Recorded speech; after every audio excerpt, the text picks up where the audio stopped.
Talk about the WNBA and the league's demise now that Caitlin Clark is no longer going to play this season. The WNBA and the Indiana Fever, Stephanie White, Amber Cox, all the way up and including, let's just keep it real, Kathy Engelbert, Adam Silver, the National Basketball Association, everybody that participated in the FAR. The WNBA has no one to blame but itself now that Clark's season is officially over.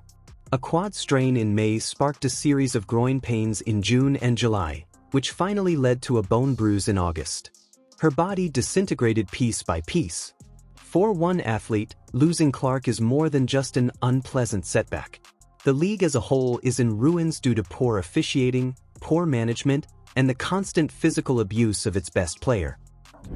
Out for the remainder of the 2025 season, something we all think we knew was coming after what Stephanie White said earlier today. We couldn't be too sure until we see it for ourselves. And with this announcement from the GOAT's mouth herself, Caitlin Clark won't be returning this season, nor if the Indiana Fever may. Enraged fans are threatening boycotts and demanding refunds and explanations. And the largely silent response from the league thus far. How did women's basketball's reputation deteriorate after only 13 games? And what exactly has Commissioner Kathy Engelbert stated? Not nearly enough, according to many.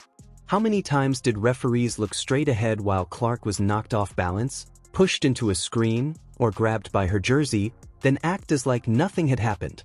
The obvious inaction is what most infuriates fans. It all started last year, in her rookie season, where she received 20% of all the flagrant fouls in the league.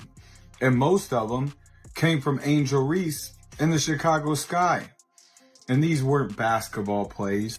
They were not only fouling her, but they were getting up, laughing about it, laughing about Caitlin Clark getting assaulted. Any other work environment, people go to jail for what's going on. It was seen in real time by those in attendance. One possession followed by another. Before the ball even reached her hands, Clark was double-teamed, pushed into assistant's defense, or blasted off curls. There were numerous opportunities for the officials to intervene. They chose to swallow their whistles instead. Soon, single incidents ceased to exist. It started to happen frequently enough for the Washington Post to write on it. WNBA and all the people that follow the WNBA and try to promote the WNBA don't understand that Caitlin Clark's game resonates with us. I say this every day, and every day I got to deal with somebody else dumb in the media. Caitlin Clark's game resonates because she's got flair, she's got flash, she's got style. I said this before, and I'll say this again. We saw Sue Bird's game. We saw Diana Taurasi's game. Kim Mulkey was Sue Bird before Sue Bird became Sue Bird. We've seen it. We haven't seen it. One rogue team wasn't being unduly aggressive. The player who had immediately emerged as the sports face was being exploited by the entire league. And that's where the problem lies. The player bearing half of the WNBA's television surge in addition to her own team, the league's biggest draw, was not protected. Here, I noticed how much it was just Caitlin Clark. Caitlin Clark was taking all the hits. Caitlin Clark was taking all the abuse. But this year they've added Sophie Cunningham. She gets more flagrant fouls on her than anybody in the league besides Caitlin Clark. And Aaliyah Boston, she's been taking hits as well. But the worst thing is the consistency. So they don't call flagrant fouls, or most of the time, Caitlin Clark could be held for an entire game at a time. They don't call fouls. They don't call. Consider that. One athlete should have been handled like the investment she obviously was. Filled arenas in Dallas, Las Vegas, New York, and Chicago. Rather, officials refused to give her even the most basic calls that other stars in other leagues automatically receive, even while TV networks signed record broadcasting checks. Instead, fans witnessed bodies crashing into her off-ball, frequent hand checks that killed her cuts, and physical contact that any other player on the floor would have considered a foul. That cover the NBA, these people that play in the NBA, these people that cover the NBA. There, I said these people, all of you. black, white, green, purple. Why don't you understand a very simple thing? Her game is dynamic. Like Diana Taurasi was like a jackass to Caitlin Clark. Why? Her game is what people are drawn to. And then you go to the personality. Her game is different than any WNBA woman ever. And she wins, and she shoots from deep. It's no different than Steph Curry. How many times? It was more than just annoying to watch. It was risky. A player isn't just left feeling sore after games by those frequent cheap shots. They build up when stressed muscles are ground down until they finally break. Clark's groin burning into June and her quad locking up in May weren't random occurrences. They were the classic outcomes of unprotected landings, difficult pivots compelled by a lack of space, and repeated strikes. These stressors are precisely the ones that cause chronic ailments that require prolonged rest to fully recover. She continued to play through it all, though. The alternative was empty arenas where supporters had already purchased tickets to see her, not because she was ready. For this reason, the term hypocrisy is frequently used. It's a gut punch that basically encompasses an entire season of them. The Fever have lost so many players to injury, but obviously none bigger than Clark. And there was such a wait for this second season after her magnificent rookie season.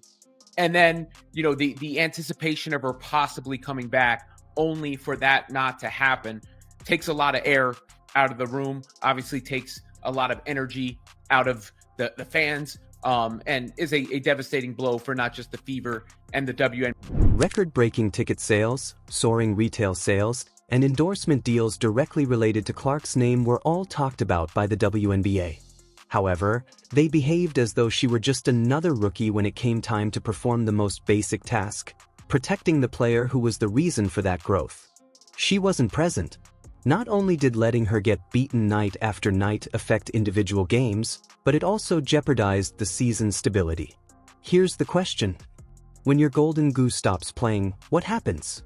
When the league doesn't call fouls, what happens if your best player ends up limping rather than running? We don't know.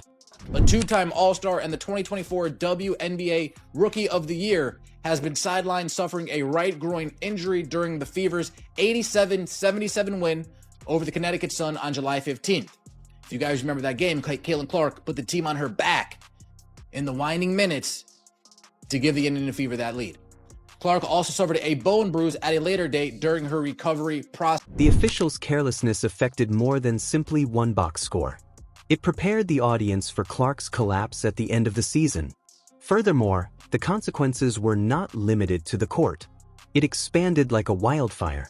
Worked so hard throughout this time, doing everything possible to recover and return to the court, but ultimately, time is not on our side, said Indiana Fever COO and GM Amber Cox. While we will continue working with Caitlin and provide her with every resource we have available, there is not enough time left in our season for her to safely return, and her long-term health and well-being remains our top priority. We are looking forward to having her back at full strength to start the 2026 season. Clark appeared in 13 games during the regular season, averaging 16.5 points, 8.8 assists, and 5 rebounds per game, while helping lead the team to the 2025 WNBA Commissioners. Was Clark's sophomore campaign was doomed from the beginning? That's how it feels in retrospect. She reported experiencing stiffness in her quad during training camp in May, which is something that most athletes would avoid to avoid more harm. Rather, she became the focal point of every procedure, public gathering, and advertising campaign. That injury worsened and turned into a groin problem less than 2 months later. By July, her right side was completely torn. The announcement that nobody wanted to hear then arrived. The season for Clark was over. This is what Caitlin wrote. I had hoped to share a better update, but I will not be returning to play this season. I spent hours in the gym every day with the singular goal of getting back out there. Disappointed isn't a big enough word to describe how I am feeling. I want to thank everyone who had my back through all the uncertainty. This has been incredibly frustrating, but even in the bad, there is good. The way fans continue to show up for me in the Fever brought me so much joy and important perspective. I'm so proud of how this team has only gotten stronger through the adversity this year. Now it's time to close out the season and claim our spot. She never had a chance to fight because of a series of careless choices rather than a single unfortunate turn of events. The most annoying thing is that she never truly experienced a period of complete health. She was categorized as day-to-day at least 3 times, each time with the reassuring term precautionary appended. However, in the WNBA, taking precautions appears to entail bandaging it, getting some brief care, and returning to play by the weekend. It was similar to seeing someone sprint on one leg while being assured they were okay to watch Clark play at half speed, slogging through the minutes. Head Kathy Engelbert and the rest of the WNBA Players Association executive leadership who failed to hold officials and players accountable for the barbaric style of play the Fever and Caitlin Clark have had to endure this year. Kathy. It is impossible to overlook the poor management at that point. Any sports enthusiast is aware that if you don't let your injuries to heal, they will worsen. Putting her through a lot of defensive work, back-to-back games, and rapid cross-country travel. It ensured setbacks, not just a chance for them. The coaches were able to see. Her body language betrayed anguish, her slashes came up short, and her first step slowed. Even though there was a lot of pressure to play, the medical staff's role was to step in and protect her. They didn't. They let her down.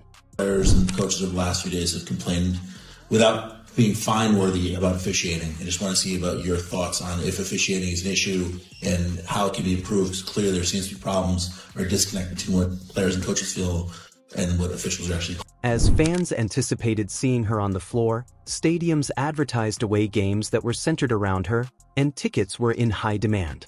However, she was far from prepared. Most money was put ahead of her long-term health because of the gap between public optimism and private reality. Coming to a different conclusion is difficult.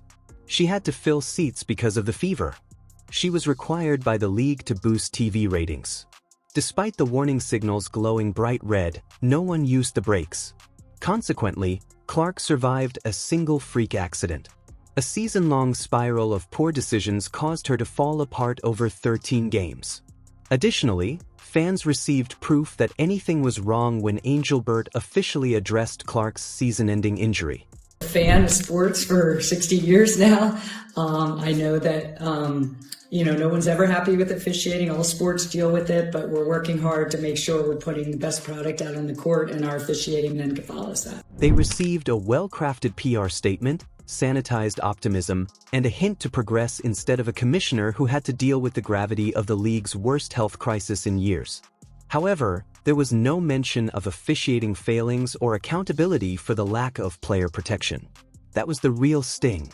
Clark went from having record-breaking ratings to spending months on the sidelines. Breanna Stewart, she goes to the line 14 times. Asia Wilson goes to the line 13 times. And Aaliyah Boston can't play 20 minutes in a game without being on the bench in foul trouble. That's another problem that we're dealing with. But like I said, this year, it's not just Caitlin Clark. If you wear that Indiana Fever jersey, consider it done. The refs are not going to be fair, and they are going to cheat and do whatever it takes to do it. Fans heard Engelbert go to the same talking lines about growth and income rather than yes, mistakes were made and here's how we'll fix them. In a quarterly report, that would seem acceptable, but fans might see the bigger picture. The league's top player was consistently targeted by referees working under her supervision, and the commissioner would not even admit it.